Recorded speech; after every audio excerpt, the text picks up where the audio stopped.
اللہ نے کیا کہا؟ وَتَقَطَّعَتْ بِهِمُ الْأَسْبَابُ، آخرت میں کوئی اسباب کام نہیں آئے گا، سارے رشتہ داری اور ساری سفارش اور سارا کچھ ختم۔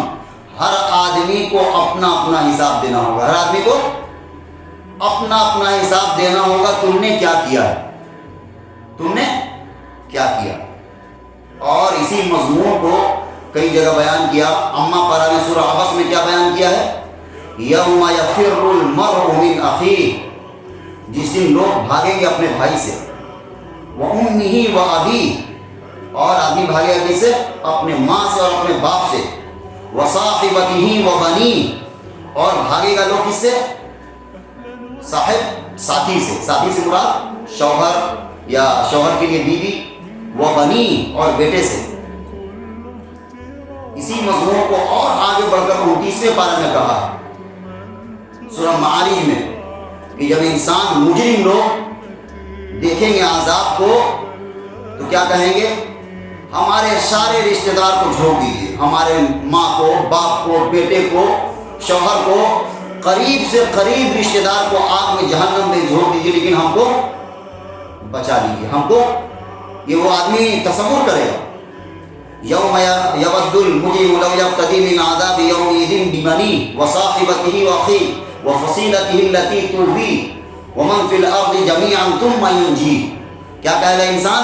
ہمارے قریبی رشتہ دار کو، بال کو، بچے کو، اور بھی جو قریب سے قریب رشتہ ہے سب کو جھونک دیا جائے جہنم میں، لیکن ہم کو بچا لیا جائے۔ وہ دن اتنا خطرناک ہوگا۔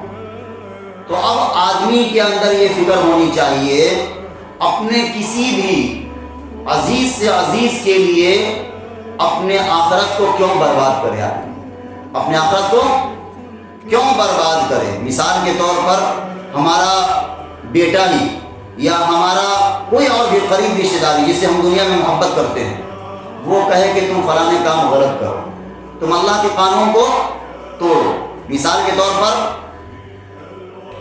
اگر کوئی شوہر ہے، وہ کما رہا ہے، اس کی بیوی ہی اس سے مطالبہ کرے کہ آپ حرام کما کر لائیے، اور کہیں سے بھی لائیے، بس ہمیں پیسہ چاہیے، اور ان کی خواہشات کو پورا کرنے کے لیے وہ آدمی کیا کر رہا ہے؟ بھاگا بھاگا پھر رہا ہے، نہ حرام دیکھ رہا نہ حلال دیکھ رہا، تو کیا اس دن وہ کام آئے گی؟ کوئی کام نہیں آئے گا۔ اسی طرح بات صاف دو لفظوں میں اللہ نے اعلان کیا ہے۔ ہم نے دو جگہ سے آپ کو پڑھ کر بتایا، ایک اما پارہ سے، ایک 29واں پارہ سے، کہ آدمی کہے گا سے قریب رشتہ داری کو آنکھ میں جھونک دیا جائے لیکن ہم کو بچا لیا جائے۔ تو اسی مضمون کو کہا وَتَقَطَّعَتْ بِهِمُ الْأَسْبَابُ، اور سارے وسائل ٹوٹ جائیں گے، سارے اسباب منقطع ہو جائیں گے، ختم ہو جائیں گے۔ یہ آیت بہت سبق دیتا ہے۔ آدمی اپنے دل میں سوچے، جس کے لیے ہم اپنی آخرت کو برباد کر رہے ہیں، چاہے وہ ہمارا بچہ ہی کیوں نہ ہو، کہیں ہم اس کے خواہش میں کو پوری کرنے کے لیے اپنی آخرت کو برباد نہیں کر رہے، حرام تو کہیں نہیں ہے، حرام کی طرف قدم اٹھا رہے ہیں۔ اور آج کل دیکھیے، معذرت کے ساتھ کہہ رہے ہیں، ایسی خواتین بھی ہیں، کچھ سب کو نہیں کر رہے، کچھ ہیں، ناجائز خواہشات کو پورا کرنے کے لیے دباؤ ڈالتی ہیں شوہر پر، جائیے آپ لائیے، کہیں سے لائیے۔ کچھ ہے، دیکھیے برا مت پڑھیے، کچھ ہے لیکن معاشرے میں، بس لائیے، ہمیں چاہیے۔ اب وہ آدمی کہاں سے لائے، حرام کی طرف قدم اٹھائے، کیا کرے؟ تو نیک خواتین کی کیا پہچانی ہے؟ آپ مدد کیجئے۔ ایک مرد باہر جاتا ہے، بہت سارے مسائل اور مشکلات سے وہ پیسہ کما کر لاتا ہے، آپ ان کو بار بار کہیے دیکھیے ہم تھوڑے میں صبر کر لیں گے، لیکن حرام کی طرف قدم نہیں اٹھائیے۔ اگر آپ اس طرح ہیں تو آپ بہت اچھی خواتین ہیں، اور وہ خواتین ہیں جن کی نیک ہونے کی نشانی بتائی ہے۔ ایک واقعہ سنایا آپ کو اسی بات پر۔ ایک صحابی تھے مزدور قسم کے، ایک صحابی تھے بیچارے مزدور، وہ روز جاتے تھے اور ضعیف بھی ہو گئے تھے، بوڑھے ہو گئے تھے، اور مزدور تھے، جاتے تھے بازار کی، کوئی آدمی ہم کو لے جائے گا کام کرانے کے لیے، جیسے یہاں پر آپ جائیے گا موتی چوک میں، کیسے صبح 8-9 بجے بھیڑ لگائے رہتے ہیں مزدور کہ کوئی آدمی آئے گا لے جائے گا، اسی طرح وہ جو صحابی تھے ضعیف ہو گئے تھے، وہ جاتے تھے کہ کوئی آدمی کام کرنے کے لیے لے جائے گا تو کچھ مزدوری ہو جائے گی. ایک دن گئے, شام کو واپس آ گئے, مزدوری نہیں ملی.